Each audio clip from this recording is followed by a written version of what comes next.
Well, it's that time again, folks. I've got a few tips for holding your serenity during the emotional storms that are the essence of the holidays.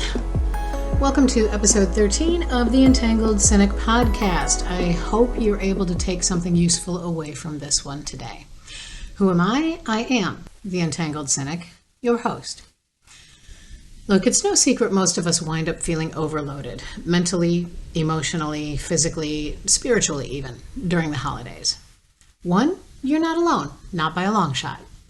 2, there are too many reasons to really go into, but the fact is, and I don't know if it's been like this since we started celebrating what used to be called holy days, but at least through the whole of my life, and mostly for adults, the holidays are not much more than a pressure cooker.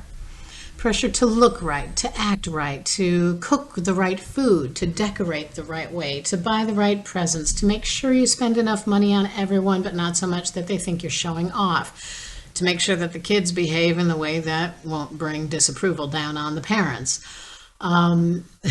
There's even pressure to worship the right way or to greet each other the right way. I mean, what's next? Breathe the right way? Everyone and everything seems to get louder inside and out, and the volume of it all can be crushing. And if you're carrying trauma or old conditioning, and let's face it, who isn't? Well, that amplification is exponentially multiplied. So today we're going to touch on why your brain feels like it's going to burst out of your skull and run screaming for the hills this time of year. And a few ways how you can hold on to your sanity and serenity without running for your life and disappearing into a cave. That being said, if you do have to run away or disappear to save yourself, there are ways to do that. And you can find some assistance on my website, which is jacarlton.com. Just scroll down the landing page and you'll find some helpful links. So, let's talk about why the season overloads the nervous system. Well, it's simple. The season carries layers.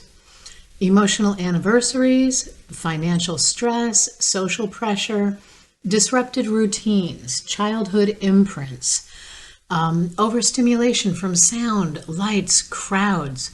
For most people, that's enough. But for trauma survivors, it's a full system trigger.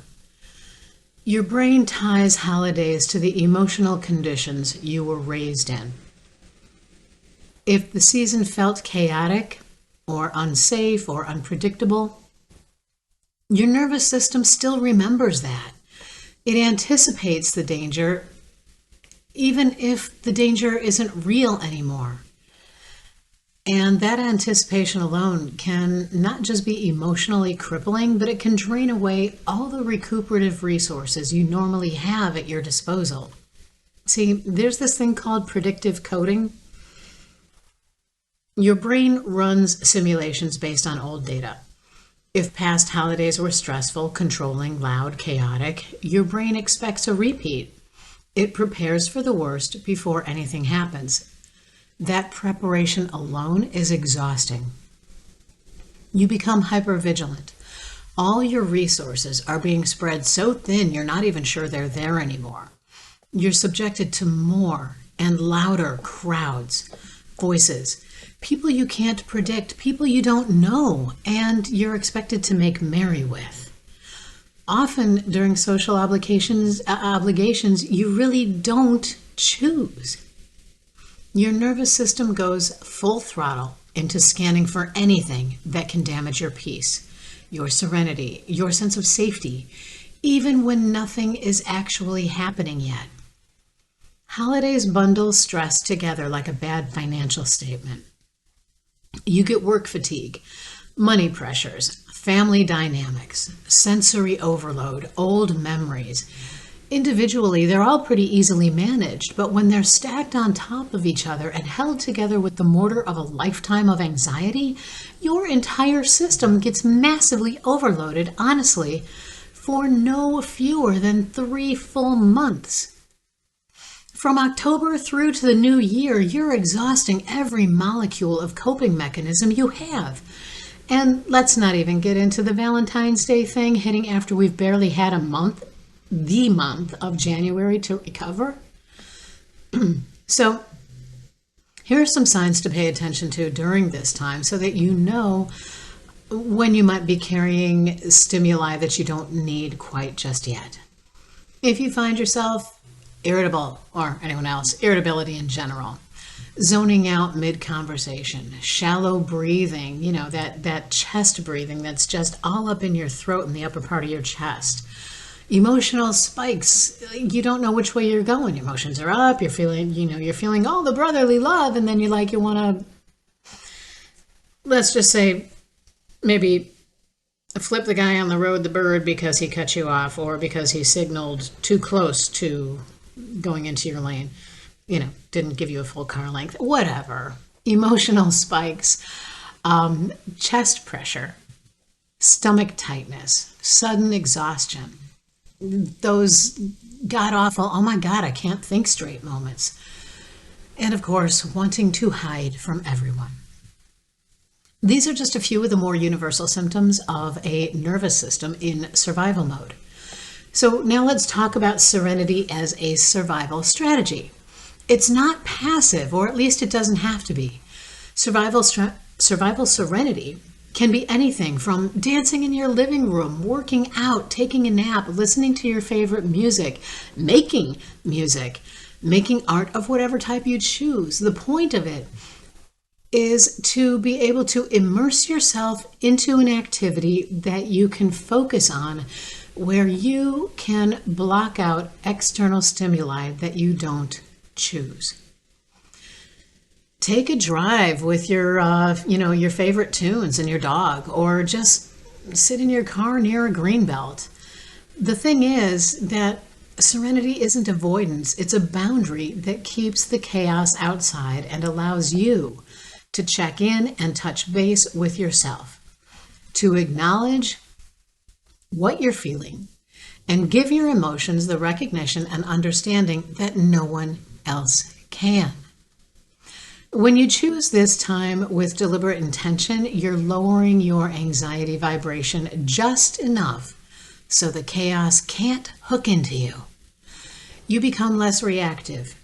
Your personal bubble becomes less permeable and less open to emotional contagion. Cultivating your serenity makes you harder to hijack. A couple of quick things you can do, and yes, I am going to start with meditation. Just 3 minutes. Just start with 3 minutes. Meditation shrinks the amygdala, which is your brain's internal alarm center. That's what starts the whole stress chaos rolling through your system. So just for a few, again, preferably at least 5, but 3 is a great start. Just for a few minutes, stillness is enough to bring your brain back to baseline. The easiest way is to just sit. Close your eyes. Breathe light down into your belly. Not breathing luminous light, but light breathing, not heavy breathing. Breathe it down into your belly, past your chest. So let your belly stick out a little bit as you're breathing, like the babies do. Notice your shoulders. If they're up by your ears, let them down. And it helps if you do it when you're exhaling. So breathe in, maybe even squeeze your shoulders up higher towards your ears. But then when you exhale, let them down and let them fall close, kind of get halfway down your chest if possible, at least right to the area of your pecs. Let the exhale be a little bit longer than the inhale. What this does, it's kind of a box breathing thing. Inhale for 4, exhale for 6. What this does is it lowers your activation threshold. And there are also sounds that can help. There are things called solfeggio frequencies. They work because they create an internal rhythmic alignment. And YouTube has thousands of black screen vids with all the most helpful ones, and they're right at your fingertips. So 528 hertz is the heart coherence and emotional softening frequency. 432 hertz, grounding, comfort, and internal quiet. And 396 hertz is fear release and tension reduction. 3 minutes can be enough to shift your state. And you can use them during bathroom breaks, if you need to go sit in your car just to reset for a little bit, but definitely don't do it while you're driving. And to decompress after a gathering. Even more, you can even do it in the morning to ground yourself before the rest of the house wakes up. And there are also binaural beats, which work through brainwave entrainment. And what that means is that your brain matches the frequency difference between two tones. And that's meant to achieve specific results, such as an alpha binaural beats runs 8 and 12 hertz. It's great for calm, focus, and excellent to center yourself before social events. Theta, which is 4 and 7 hertz, is a more deep relaxation, perfect for after stress spikes. And then delta, which is the 0.5 to 4 hertz. And that's good for sleeping and emotional reset and nervous system reboot. So now, because these are put together in stereo, the best effect that you're going to get is by using headphones or earbuds. But even as a soft background, they can help tone down sensory overload. Then there's just nice, calming music on YouTube. Personally, a couple years ago, I started listening to smooth jazz, and I kind of really like it, which is weird because I never liked jazz as a kid. But again, there are thousands of different genres available. Obviously, for best relaxation, you're going to want to pick something with a slower tempo, lower frequency, minimal percussion, and hopefully no vocals. So what that does is it slips your nervous system out of survival mode and into safe enough. And that's great for people who struggle with structured meditation, because not everyone can just sit there and, go Om Mani Padme Hum for 12 minutes or longer. So just playing it in the background, your system will actually adjust on its own. Whatever you do, though, the best thing is to make sure that you have a plan. You need to know what your triggers are and what effect they have on you. So is it crowds? Is it noise? Is it a particular relative? Is it windowless rooms? Because those can be creepy. Be aware of what those triggers are so that they can't sneak up on you. Then, out of the 4 that we mentioned, just pick the tool that works best for you. So you're going to want to experiment a little bit.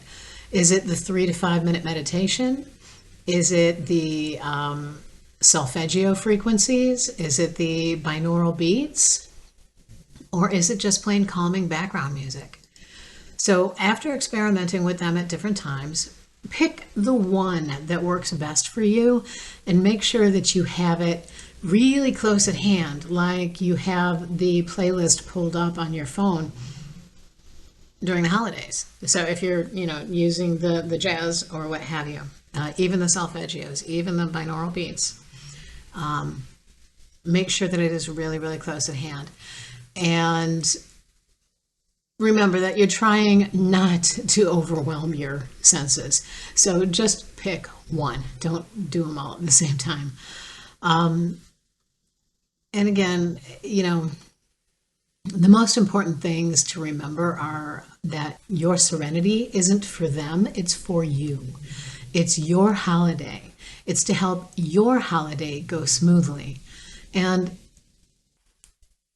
your serenity is permission you give yourself because you never got it when you were younger. You never got it from anyone else while you were growing up. So you are giving yourself permission to enjoy your holiday. No matter what anyone else feels about the day, you get to enjoy yours because it's yours and you gave yourself permission to do it. I don't know if that makes sense or not, but you are not responsible for how anyone else perceives the day. Just as you're not responsible for how anyone else thinks of you or for whether or not they like you. That's not your problem. As I believe it was Marcus Aurelius was fond of saying, what other people think of me is none of my business. So it might have been him, it might have been Epictetus, might have been Seneca, I'm not really sure, but it was one of those great guys. But this is about the peace that you are allowed to claim and the energy that you have every right to protect without apology.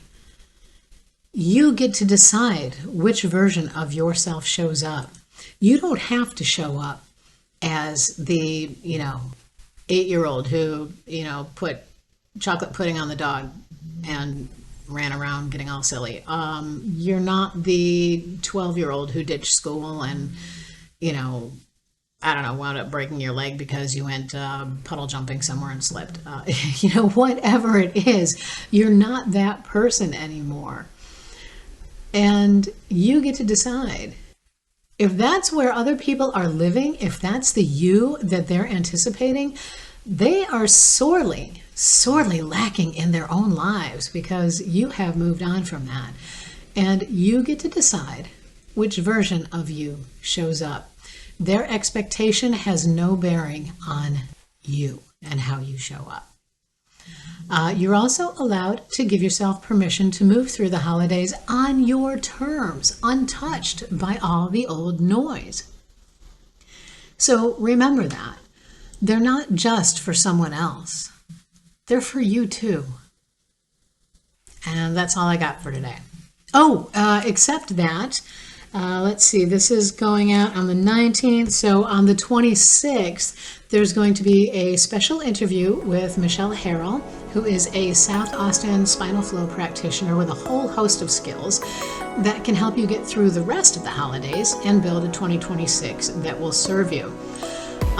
So until next time, thank you for being here. Stay safe, stay well, and stay entangled.